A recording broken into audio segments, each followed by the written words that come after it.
Hello, everyone. Welcome to Triangle Be Well, Tribe Well TV. I'm your host, Howard Jacobson, and I'm in the studio with our esteemed producer, Amnon. How's it going? Everything is just fine. How are you doing? Very, very well. We missed each other for, was it 2 weeks now? 1 week, 2 weeks? Yeah. So here we are back again. What's new with you? Actually, nothing new. Everything is fine. Okay. Uh-huh. Well, that means we can't talk about it because fine doesn't make Uh, interesting radio. We need problems for people to be. Trying to stay hydrated. Yeah, where's my water, man? I forgot my water. I'm running around like crazy these days. I have 3 weeks left till my 50K, and I'm finding that I'm starting to taper the runs. But as you can see, today's broadcast is not sponsored by razors. By the time I got back from my morning 7 miles, I had 4 minutes to go before my first coaching call, and then life just sort of snowballed from there. So I'm coming to you salted and peppered, and by next week I'll either look like Grizzly Adams, or I will have found a couple of minutes for the grooming part of my personal hygiene regimen. Just came back from a nap, so they say when you take a nap, right after lunch, you kind of can have two mornings, right? You get your morning full of energy, and then if you don't take a nap or you just sort of like, power through the day, you get more and more sluggish, just like, you know, if I had like one of those cell phone battery indicators in my, forehead, it would be down, 28%, 26, like that number doesn't go up spontaneously by itself. I could, yeah, sure, I could drink some caffeine, have some sugar, but quick boost and then followed by a crash. It's not the same as actually plugging in. And a nap is more like plugging in and boosting that number a little bit. But it doesn't feel like it, though. Something about, you know, rejuvenating my energy is very tiring, or feels tiring. So I'm going to try to slough it off. Amnon just ran off to get me my water. I just guilted him into being a maitre d. When he comes back, I'm hoping his energy is gonna pump me back up to 100%, so I can be as passionate, as excited as possible in talking about what we're going to talk about today.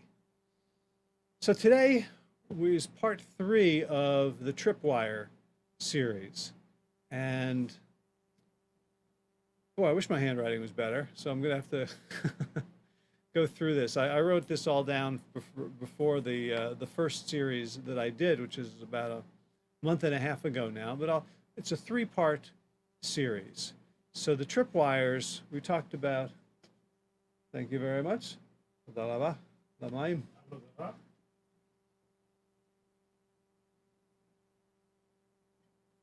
How about that? I wasn't tired. I was just dehydrated. All right. Unless you put something funny in the water. We'll find out. Yeah, well, when you give me a blue glass, you could hide a lot of stuff in there. Yeah, no. Who knows what that is? Especially when you have it in front of you and we can see right through it. Yeah. Yeah, right. Whoa. That's pretty cool. But it hides me. It just goes to the background, right? Wow. Could we set this up one day that I could be like Superman? I could have a cape and pretend to fly. This is pretty cool. Yeah, I guess we could. I feel like Like flying? I feel like that'd Maybe be I should put something in the water. maybe you already did. Maybe just like a little Howie doll. I could go back and forth. I could be like more like Mr. Rogers. Okay, so we're talking about tripwires. And the idea came to me when rewatching the 1962 movie The Manchurian Candidate, where, if you'll recall, the protagonist is this guy who's been unknowing to himself and almost anyone else, brainwashed in Korea, or in Manchuria, but by Koreans during the Korean War, comes back to the United States, and his brainwashing consists of when he sees the Queen of Diamonds playing card, he is then programmed to follow the very next order he hears completely and unquestioningly, and then forget. So he can't, he's lost himself.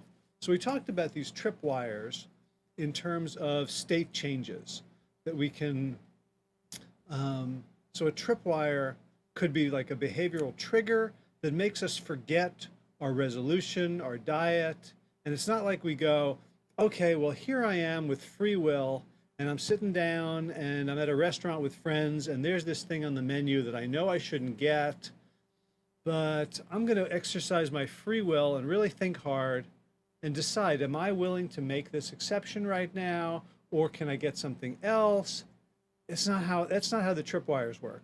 The tripwires work where we're driving home afterwards and we realize, oh my God, I ate that thing. I completely forgot that that wasn't on my diet. Or it completely slipped my mind to ask whether that cream sauce was dairy or not.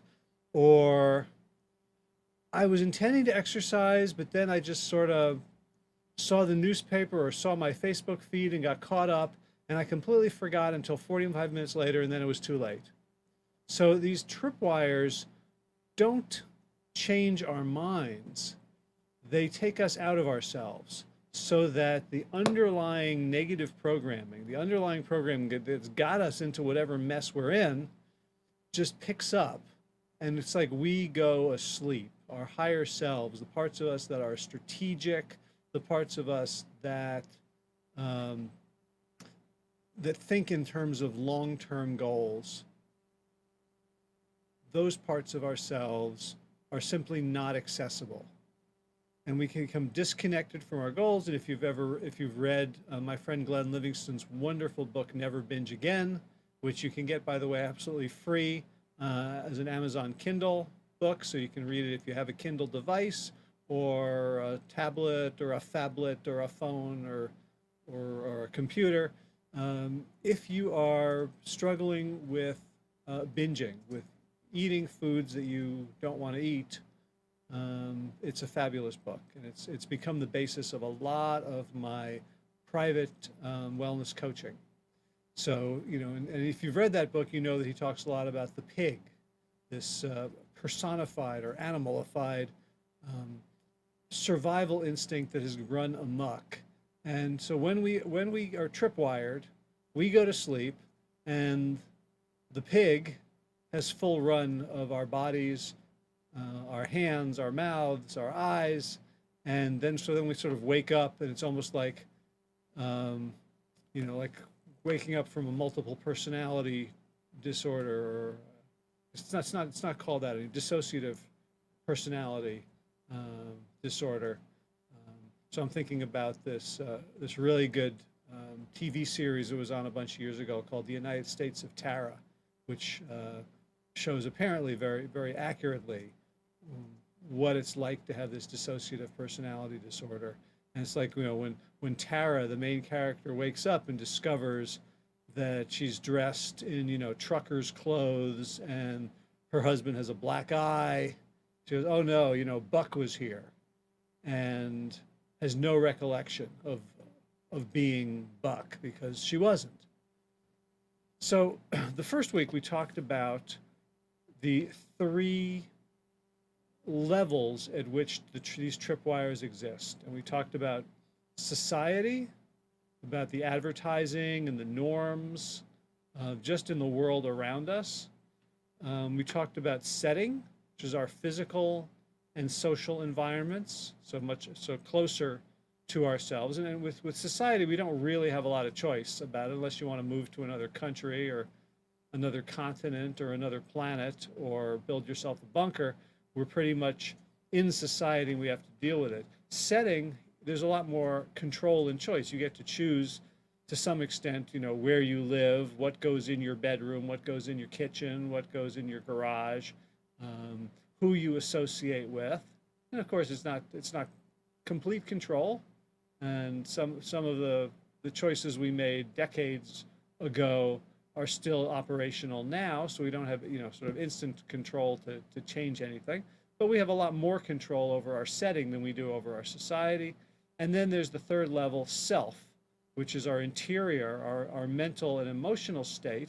And paradoxically, that's the place where we have the most control. We have fairly, total control if we choose to, but it feels like we have the least control, right? Because it feels like these thoughts and emotions come up unbidden, and that we're sort of like this tiny little ant riding on a giant dinosaur. And, say, well, I wish I didn't think that, or I wish I didn't feel that way, but what can I do? I don't have any choice. And of course we do. There are a lot of techniques. There are a lot of types of therapy, especially in the cognitive world. And there are entire wisdom traditions, thousands of years old, that teach us how to gain mastery over 100% total mastery over our interior landscapes. Challenge is those take a lot of work, and they can feel shitty to go in there. It's like, if you have a room in your house, or a basement, or a garage, or a crawl space that you've just neglected for decades, and just thrown stuff in and closed the door as fast as you can, and then you decide one day you want to kind of clean that out, it ain't going to be pretty. There's probably critters in there, a lot of excrement, a lot of things chewed up. The air might be bad. There might be mold and fungus, and you might just want to lock and bolt that door and forget that it exists. Although it's part of your house, so whatever's in there, in terms of air quality, is leaching into the rest of your house and affecting you whether you want to or not. So that's kind of our interiors, ourselves. So that was the first week. We talked about the 3 S's. We talked about society, setting, and self. Kirby? No. No? Mike Airman Trout says, is it okay to eat meat once or twice a month? Tell him to call. Kirby's here too. Oh, okay. Yeah, tell Mike you better call Saul. He's hearing you. I'm gonna put that on hold for just a couple of minutes. I appreciate Mike's call. The trouble with making declarations like that in advance is that once you start breaking bad, then the question is where do you stop? So that's an example of, you want to set up your own tripwire, which is what I'm going to be talking about today. So if you say, once or twice a month could be okay, but then does it turn into 3 or 4 or 5 times a month? Do you then go out to Los Pollos Hermanos a couple times a week? So you want to, when you decide something like that, you want to absolutely set a tripwire, which is what we're going to be talking about soon. So hang in there, Mike. Okay, so the second week we talked about deprogramming. So if we have these tripwires and they come from these 3 different levels, are we like Raymond in The Manchurian Candidate? Do we have no choice in the matter? The minute Raymond sees the Queen of Diamonds, he loses his free will entirely. How do we deprogram, disable these tripwires? And we talked about 3 different strategies. We talked about removing them, removing the tripwires themselves. We talked about replacing them. So the tripwire remains, but we replace whatever bad habit gets triggered with consciously putting in a better habit, a positive habit. And we talked about resisting, which is to say, as if you practice seeing the Queen of Diamonds and not losing yourself and not responding with blind obedience, but actually, more from Mike? No. Just so Kirby's from before we started, he says, I am on his Howard in today, please. Otherwise, I may have to go back to work. You have to go back to work. Okay. Well, I'm glad to be here as a public service to reduce the gross domestic product, to keep us from devouring our planet any faster than we have to. So here's to everyone who's slacking off from work while they're watching this show today.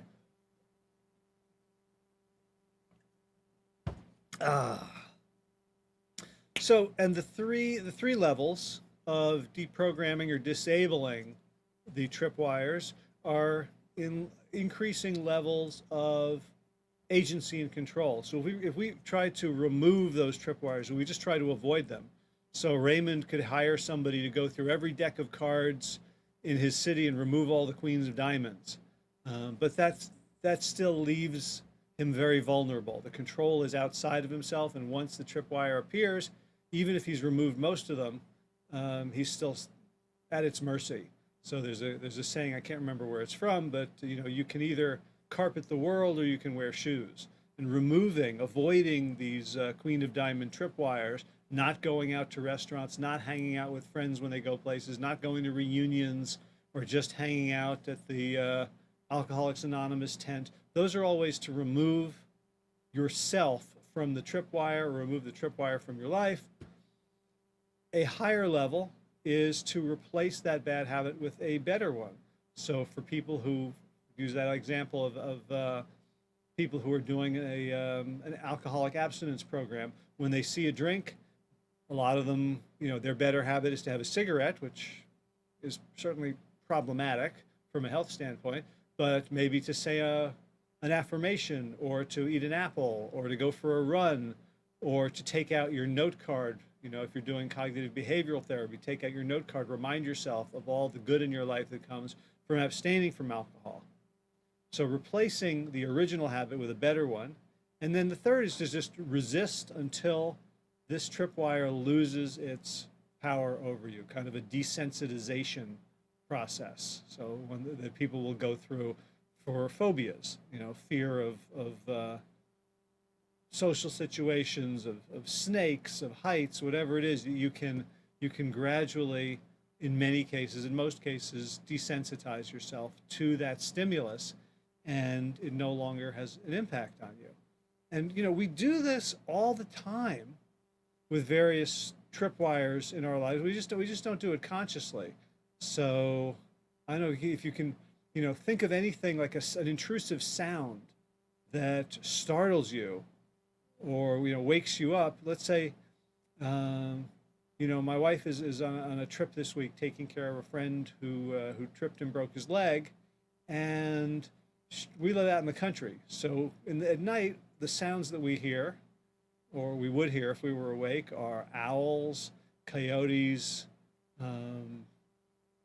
mostly owls and coyotes. You know, little rustling things, rustling about. Cicadas. Yep, cicadas. I don't even hear them anymore. They could be screaming really loud. I don't even notice them.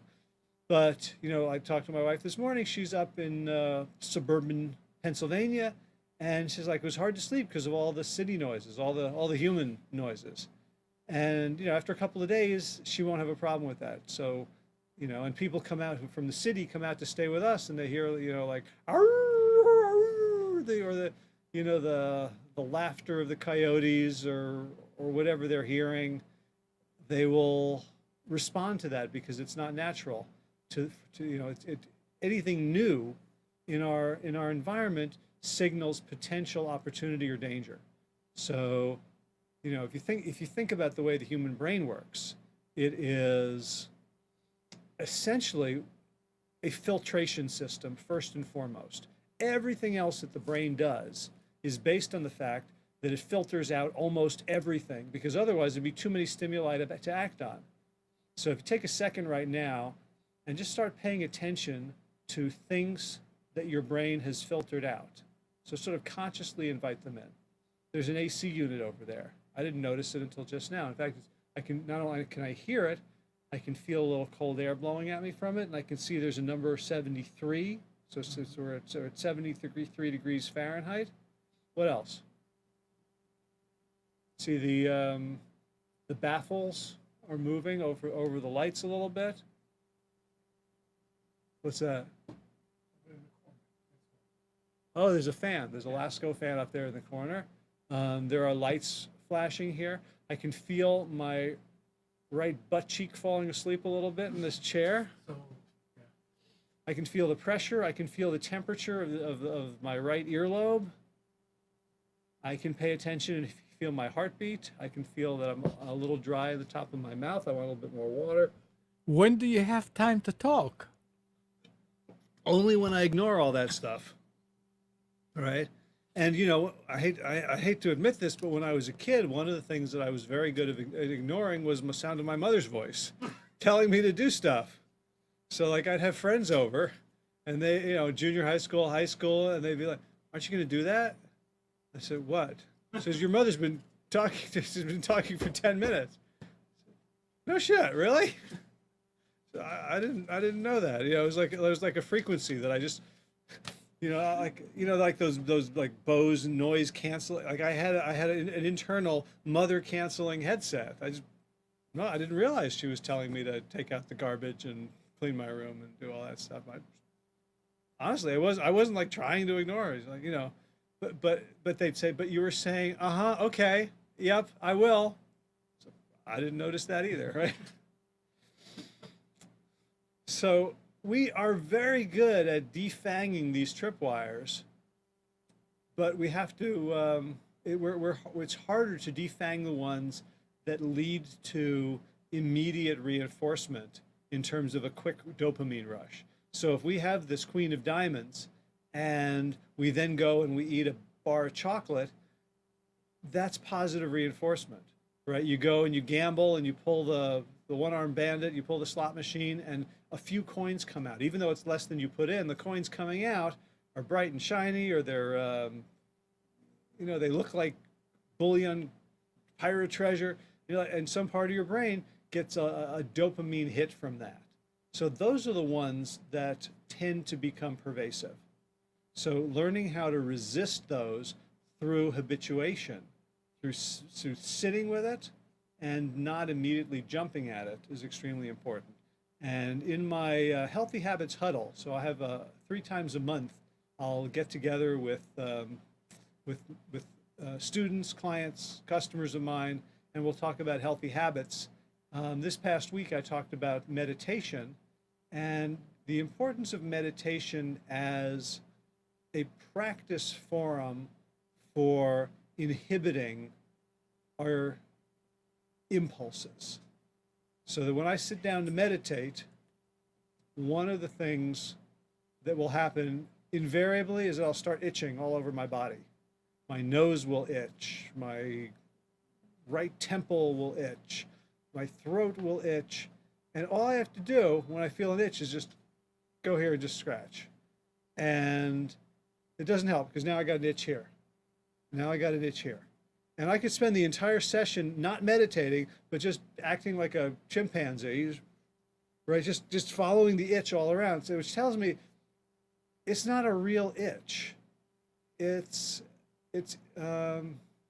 idiopathic. It's mentally produced.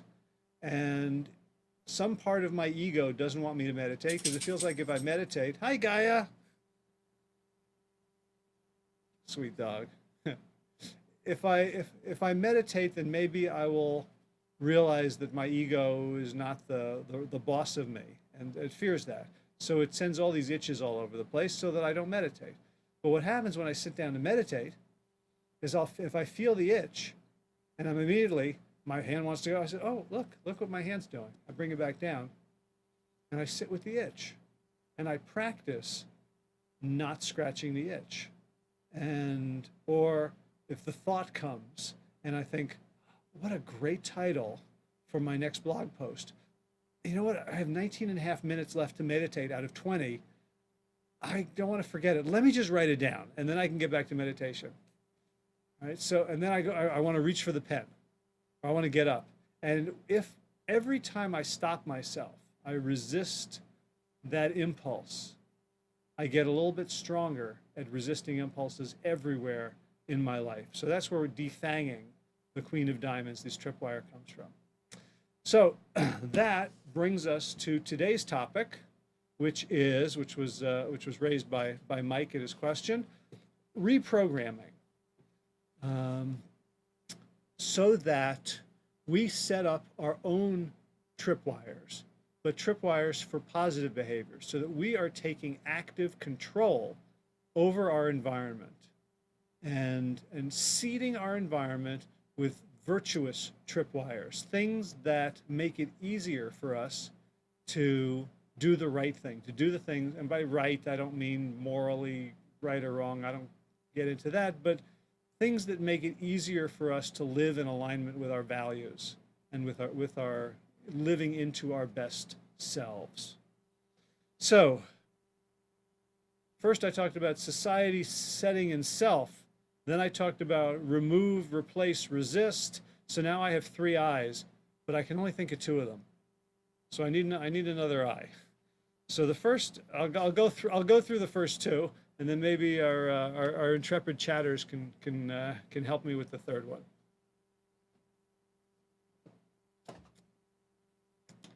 So a lot of the insights that I'm going to share with you in this section are taken from a couple of places. One, you've heard me speak about it if you've watched the show, is Tiny Habits. Are you passing notes? Oh, it's the I. It's you have Scotch tape? I can make my third I.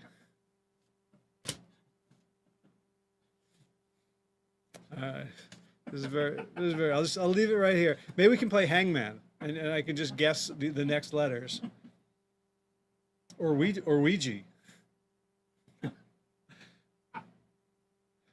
I don't have one of them. Okay. Okay. So Tiny Habits by B.J. Fogg, Stanford researcher and teacher.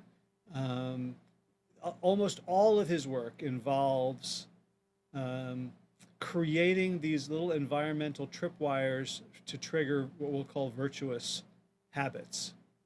And the second place is the triggers chapter from a book that I enjoy and recommend very much. It's called Contagious, and it's by Wharton Business School at the University of Pennsylvania professor Jonah Berger.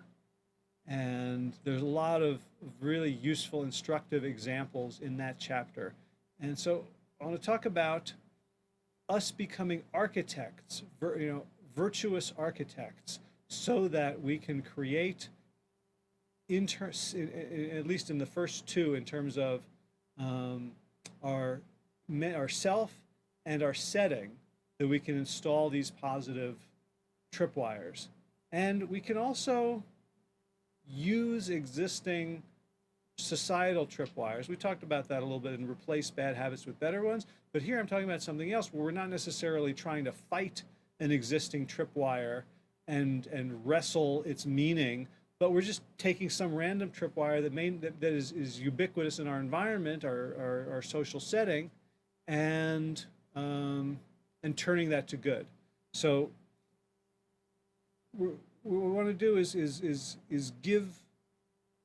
give our virtuous actions a time and a place when we want to do them, and then tie them to things in our environment that are going to trigger us, are going to remind us to, or make it, or enable, or empower, or facilitate, to make it easier for us to do those things. So the first I is to identify. So we're going to identify existing triggers in the environment that are not yet full. It's like I have this program on my Mac computer called not Text Expander. It's Quicksilver. You don't know Mac, but it's like there was something called Active Keys for Windows, where you install the program and then you get to create shortcuts, so you don't have to keep clicking on the mouse. You remap the keys. So if I do like Control L, it brings me to Chrome, Google Chrome. I have no idea why I chose L. Maybe Google. But Control L is Chrome. Control 4 is Fission, one of the audio editing programs I use. Control W is Word. That's the only one that makes any sense. Control B is Calendar. So I've remapped these keys, and so the thing is, I have a lot of these now. So now if I add a new program, like I just added a mind mapping program, but M was already taken with my email program. So mind map. What else could mind map be? Well, I read this book on how to think like Leonardo da Vinci, like how to use your brain like a genius. So I thought, genius. So Control G for mind mapping. But I had to search around because a lot of them are taken. I could tell one is what is one? One is I think I don't know. But you know you can use Alt. Yeah. But I don't want to do that. I want to stick with Control Okay. because it's just Alright. once I get into more complicated things, it's my mind goes. So I figure, Might as well type the name of the program. yeah, right. I've got 26 letters. I've got 10 numbers, and then funky keys. So I'm sticking with. I haven't reached them all, but now I've reached the point where now I have to find new ones that aren't necessarily obvious. So I think Control Q is Skype. I don't know why. I think because I was using Skype a lot, and sometimes I'd be on like, I do a lot of coaching via Skype, and so I'd have to pull it up really, really quickly. Like, oh shit, I got a Skype, I got a call right now, right? So that's a one-handed thing because the Control key and the Q are right there. So I didn't have to use two hands. So right there, that might have been the reason. So I think of all the letters as potential triggers for programs, but I have to find open ones. So that's what it's like in society. If I say, okay, I want to be triggered to do something, to remember to do something that I'm not quite doing. So let me look and see what are some existing triggers, and they need to be immediate and obvious. So immediate means that I don't want to, like, if I want to meditate at 7 in the morning, I don't want the trigger to be the evening news because it's not immediate. What am I going to use as a morning trigger? Now, morning is the easiest time because we all have our routines. And the hard part, why I'm looking so disheveled and unshaven today, is I got to add stuff to my morning routine that's not usually in there. I had to water the garden this morning. I had to go out there for like 10 minutes and do something new. I had to, take care of a bunch of stuff that I usually don't have to take care of. So everything's like, when do I do this? Did I forget something? That's when I have to rely on lists rather than automaticity. Normally, I go through my morning routine. I don't have to think about anything because it's all just happening. So if I want to add something in, I have to shake things up. I have to hang it on a hook. I have to hang it on a trigger. So one wonderful story about triggers that's in Jonah Berger's book Contagious, and he's kind of coming at it from a marketing perspective. How can we market contagious ideas and get ideas to spread? He talked about a study at a university where they were trying to get the students to eat healthier. And the way they defined healthier was more fruits and vegetables on the cafeteria. So the experiment was two different groups of students. I don't know if it was two different cafeteria buildings, but somehow they were able to separate them out. And one group got posters and flyers and messages. It was like a little poem. It was like a sort of a cute, bad public service announcement poem, but this is the way, 5 fruits and vegetables every day, something like that. The second one was a similar sort of terrible couplet, but the rhyme was 5 fruits and vegetables on your cafeteria tray. And so I think what they did, actually, now I remember, they had focus groups to see. They said the health services office at the university wanted to talk to students to find out which message they liked better. And so they had a group of students and they shared the one message and they shared the other message. That's how they did it. So one group got for 5 a day, and the other one got on your cafeteria tray. And the one on your cafeteria tray was actually rhythmically worse. Like it was like, it just didn't sound great. So the people who said on your cafeteria tray, they ranked it lower. They didn't like it very much. The people who liked the other, yeah, that's fine. I mean, who cares? We're going to just, drink ourselves stupid every weekend. We're not going to listen, but whatever. So, they weren't expecting like this little focus group to make a big difference. But then they observed these two groups of students' food choices over the next couple of weeks.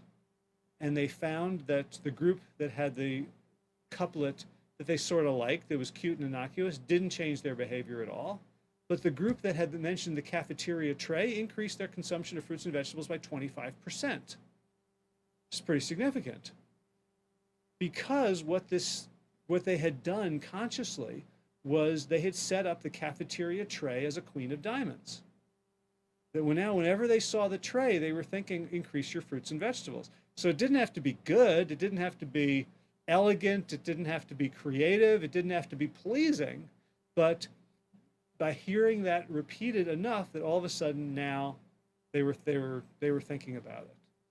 So it's sort of the strategy I use when I'm at some place and I don't want to forget something.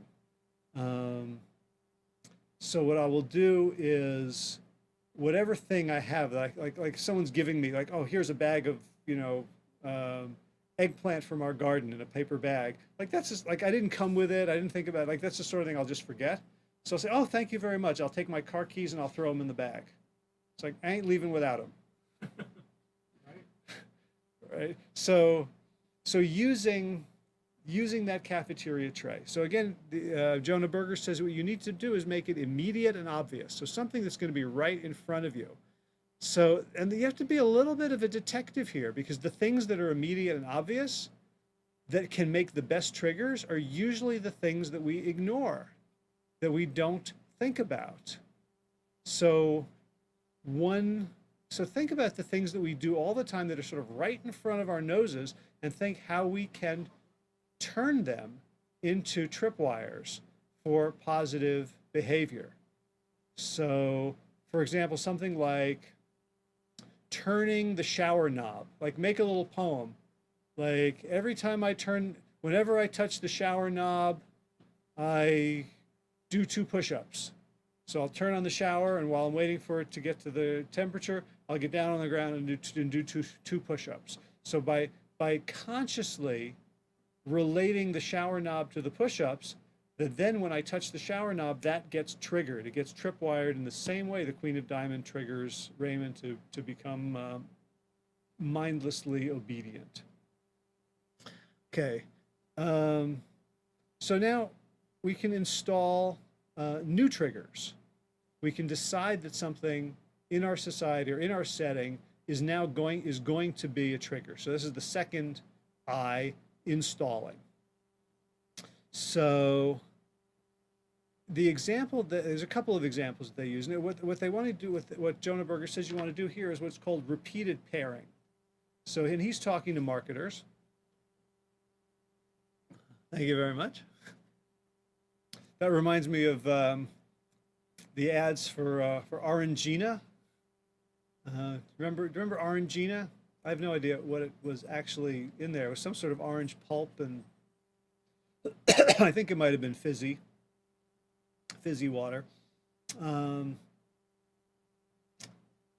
They had an ad where all you had to do, like, people are sitting out in these outdoor cafes in Italy and France, and very sort of beautiful, shishi, relaxing outdoor spaces, and they would just wiggle their hand as if to say, "Bring me another drink," and that the commercials tried to make that. Boy, I need this water more than I thought. The ads then paired that gesture with Orangina, and in the cafes, in the ads, all the tables had bright colored shade sun umbrellas that had the Orangina logo on it. So it just we'll see if that works, if I get a water or an Orangina from Amnon as he returns. Come on, Amnon. This interlude is brought to you by Triangle B Not So Well. Thank you very much. Yes, sir. I was saying while you were out, remember these ads for Orangina? Remember, Orangina was some sort of Orangina. yeah. Well, it was a very distinctive. It looked like a genie's lamp, had a bulbous bottom and then a thin lid, and then like all the ads, the beautiful people would do this, and then the waiter would bring them an Orangina. So I just another example of a trigger. So repeated pairing means that for the advertiser is going to continually pair these two things, the thing that's already in your environment and the trigger they want to install. So an example from this is, Kit Kat, the candy. So their ad campaign for a long time was like, take a break, take a Kit Kat break, right? And the pun was you take, a break from your day, but also that Kit Kats break in a very satisfying way. There's probably some atavistic thing about like, humans love like things that feel like we're hunting, we're eating meat. So it's like, like cracking the bone. Seriously, like, there are scientists who work on what the experience of opening the bag of potato chips is. Like you want it to be sort of, not too hard, but hard enough. You don't want it to just open easily. You want the chip to have the right amount of crunch. So it's very sort of animalistic stuff. So, the Kit Kat break. But that ad campaign had been running for decades, and Kit Kat was, it was like wallpaper now. It's like my mother's voice. I wasn't hearing it anymore. Alea shalom. So it was me. It was me. It wasn't you. It was me. So they were looking for a new slogan. So they used this idea of repeated pairing with an existing trigger. So the ad campaign they came up with, which turned out to be extremely effective, was Kit Kat and coffee, perfect together. Because they found out through their anthropological studies of how people ate their Kit Kat, one of the things they liked to do was to dip it in coffee. So they said, well, coffee is ubiquitous. Like every morning, people have coffee. Every time they go to Starbucks, that coffee is everywhere in the environment. And what is coffee already paired with? Like when certain things just have too many pairings to make it worthwhile. Like you use an example of like if you wanted to pair something with the color red, get in line. Red is already paired with love, with danger, with apples, with Valentines, with hearts. So if you want to pair something with red, it's not very specific. You don't see red, bulls and bullfighters capes. That red is a very diffuse trigger because it already has so many associations. So you want a trigger that's much more open to your owning it. So, there's coffee and donuts or coffee but coffee during the day. Yeah, right. Yeah, but when you have a coffee break, and they already had the word break in there, it was a subliminal thing. So Kit Kat and coffee. So now every time you got your coffee, you would think about, oh, let me have a Kit Kat with that. And it was very, very successful. Another example of where they created the fit and they added emotion to it. And you may remember this. It was about 15, 16 years ago. Remember the Budweiser commercials for What's Up? Right? And the whole, What's Up? And so the whole, the catchphrase itself, it spread like wildfire. Like everyone was saying, hey, "What's up? What's up? What's up?" And there were spoofs like, the sushi chef going wasabi, and so it became a meme. And emotionally, that now Budweiser managed to turn not just the word "was up," but the fact of friends gathering became a trigger for a Budweiser. That when friends get together, and it was all right, and because they were clearly affectionate with one another. This was like like man hugs. Like this is like men. We're not like oh, I really love you. I'm not. We don't do that. Like Yeah, we do. we do. We do, and most men don't, and especially the target demographic of young hip urban men are not going to be hugging and kissing each other fraternally just as friends. But this was as close. This is like the equivalent of like a chuck on the shoulder, or what's up, And so in the culture's mind, that kind of friendly, collegial, playful, social gathering became a trigger for Budweiser.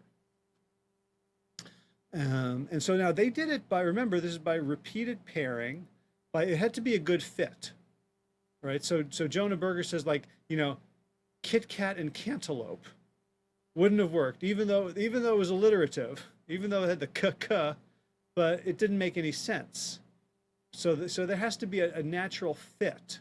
So if you're trying to install a salad habit, and you're looking in your environment for, like, what triggers me to make a salad or eat a salad or pack a salad for work, it has to be something like, so like every time I open the cutlery drawer and I see that fork, I have my little song, my little ditty, forks are for lettuce, forks are for peppers, forks are for cucumbers, forks forever. And, whatever stupid thing, as we saw with the cafeteria tray, it doesn't have to be art. And in fact, like, the worse it is, like sometimes the more insidious it gets into your mind. So, in our family, we have a little passive aggressive competition of trying to stick songs into other people's heads. So, the one that's been in my head for the past 3 days, I'm extremely ashamed to say, is snippets from "Paradise by the Dashboard Lights" by Meatloaf, 1975.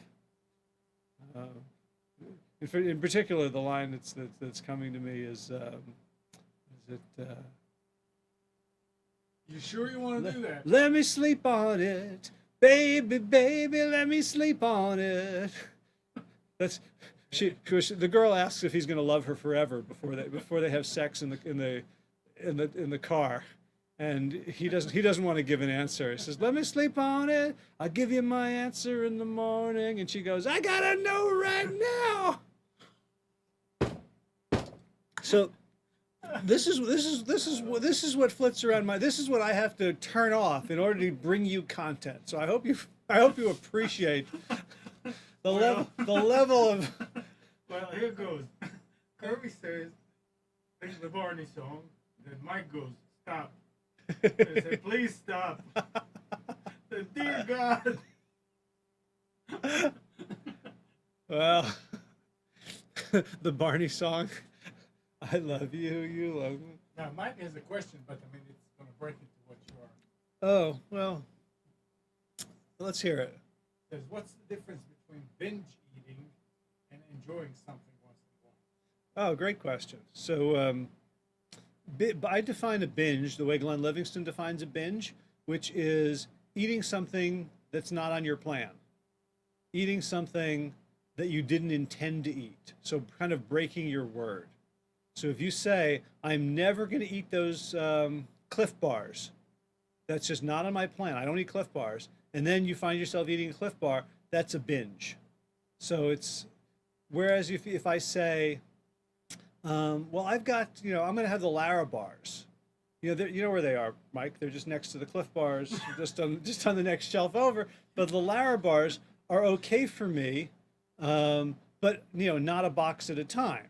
Right? But just say, like, I can have a Lara bar and enjoy it every day I go for a run. I get of over 5 miles, I can have a Lara bar, or I can have a Kit's Organic bar, or like on my birthday, I get to have chocolate cake. So if it's planned and it's something you enjoy, so it's not the thing itself, it's the intention and the preparation and the expectation that goes around it.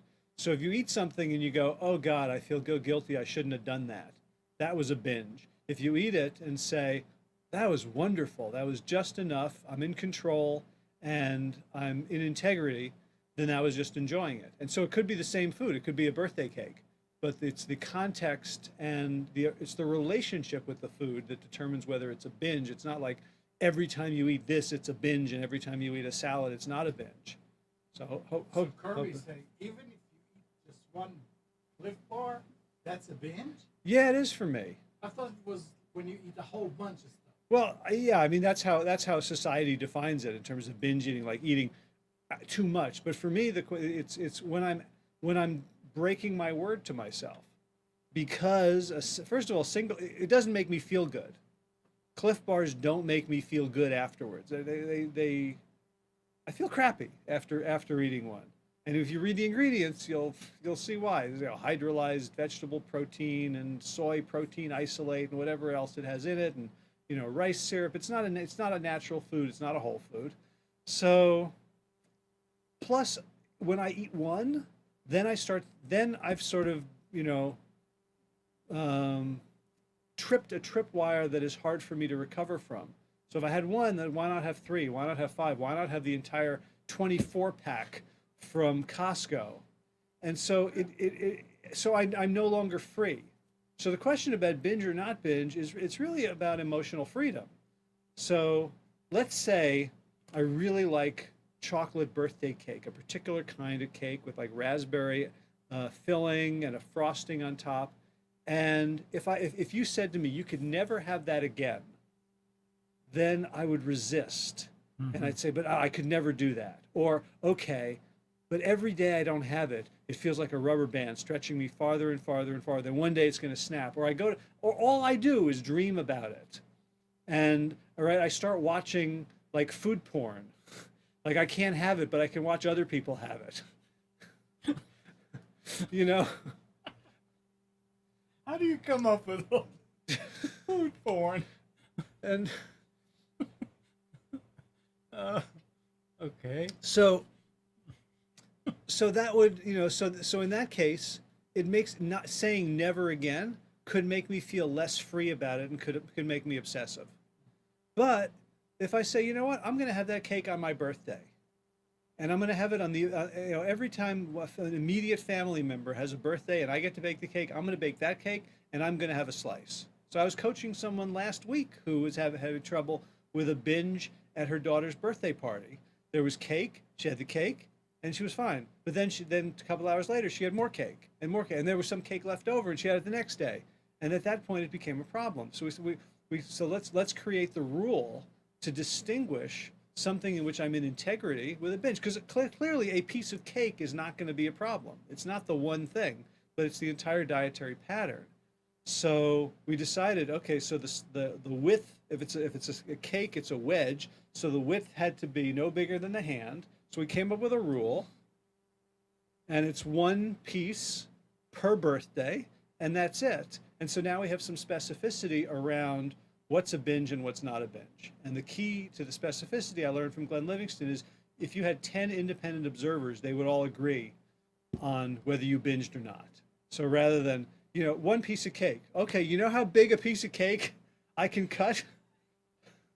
Like, here's the cake. All right, here's the slice. That's the one I'm not going to eat. This is my piece of cake, right?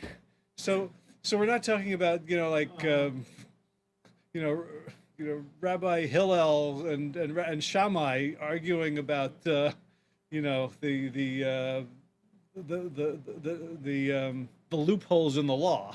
Yeah. Right. We're talking like people could just agree. Okay, so here's the rule. This size. Following the rule. So. I can do a lot with a slice of cake as wide as. Yeah. Right. So now if we start making them like Dagwoods, we'll have to. So but if it becomes a problem, then we get to renegotiate it, and you can say, you know what, I just had one piece of cake, but it was 9 feet high, and I got sick afterwards, and I gained 12 pounds. Well, maybe we need to adjust that rule. You'd think after what year is this? 2016. So this has been a country for 240 years. You'd think after 240 years we wouldn't need a legislature anymore. Like we would have come up with all the rules. And that's it. Yeah, but apparently we still need to make we're still tweaking the rules our society wants to agrees that everyone needs to follow. So there's no shame in kind of tweaking it. But the idea is that the binge is something that's taking you away from your goals, that you're out of control about and you're out of integrity about. All right. So we have identify, where you're looking for existing triggers that are also immediate and obvious, things like the cafeteria tray. Then we're looking for things like new triggers, like this word "was up," or the existing trigger was also the coffee that was repeatedly paired with Kit Kat. The third step here, and this is where I'm looking for an I, is we want to tie the trigger to a desired behavior, whether it's something that exists or something we create. We have to find how do we tie this trigger to the behavior we want to do? How do we tie "was up" to buying Budweiser, which is not the trigger I would recommend. But if you wanted to, like make a yoga habit out of "was up" or something like that, we want to figure out what's the right thing, a good fit, the repetition, and connect it to emotion. And one other type of trigger, and it's sort of like replacing a bad habit with a better one, but it's a little bit different. They talk about Jonah Berger talks about the idea of a poison parasite, which is, do you remember? You know the Marlboro ads, right? The Marlboro man, Right. the cigarette, Yeah. this very very virile, healthy cowboy on his horse out in the American West smoking a cigarette. Well, there was a public service group that they wanted to take on the cigarette lobby and tell young people that cigarettes aren't cool, that they'll kill you. So how much money do you think they had to spend on their ads and their billboards compared to Marlboro, compared to Philip Morris, A whole compared to, bunch more. yeah, so there was no contest. So what they decided to do was to use the Marlboro man as a trigger to get people to think about the dangers of smoking. So they put up an ad with the Marlboro man where um, I think he's in a hospital bed and he's on the phone and he's talking to another Marlboro man and says, "Bob, I've got emphysema."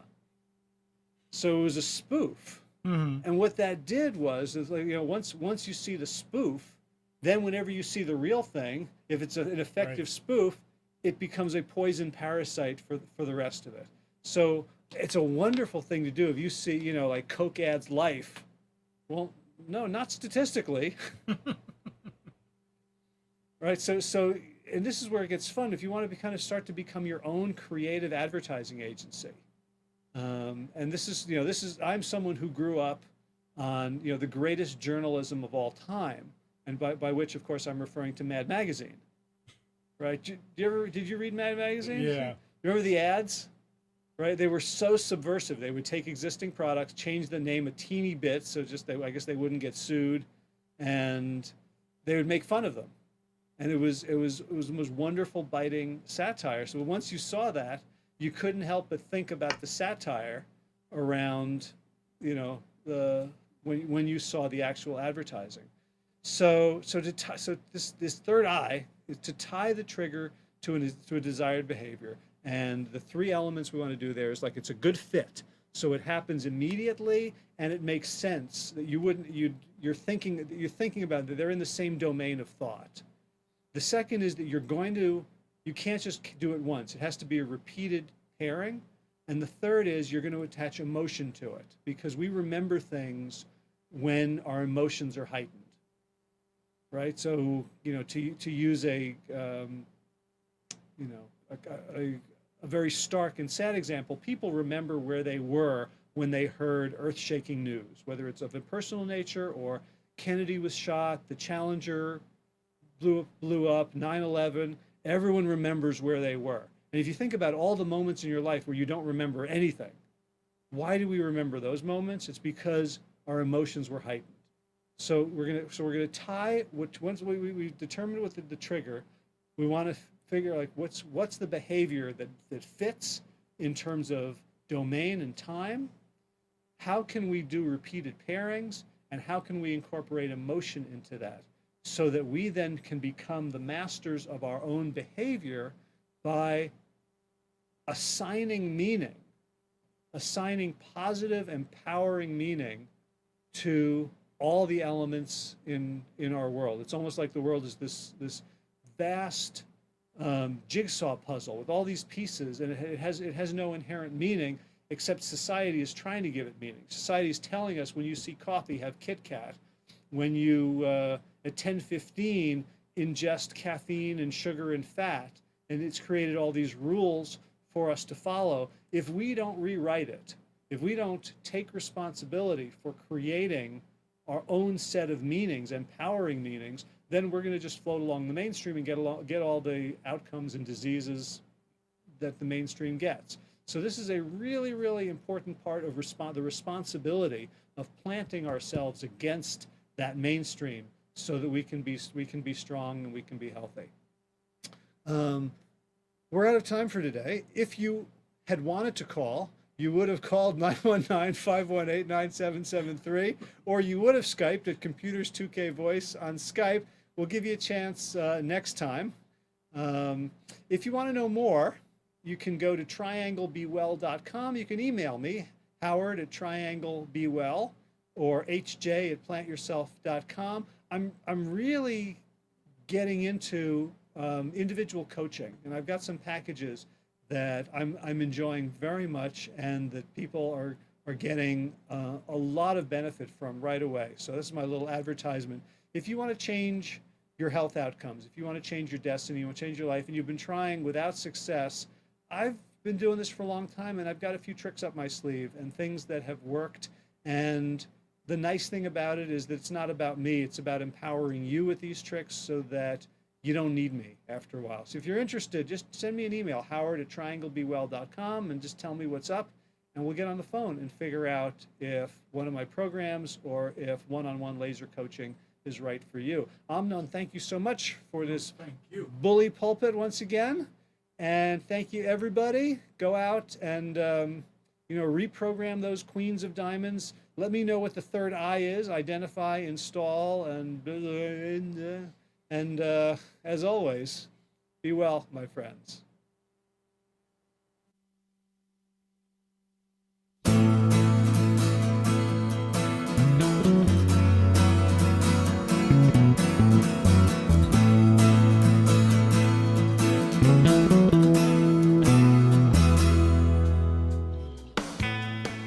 You are tuned to the Nissan Communications Network.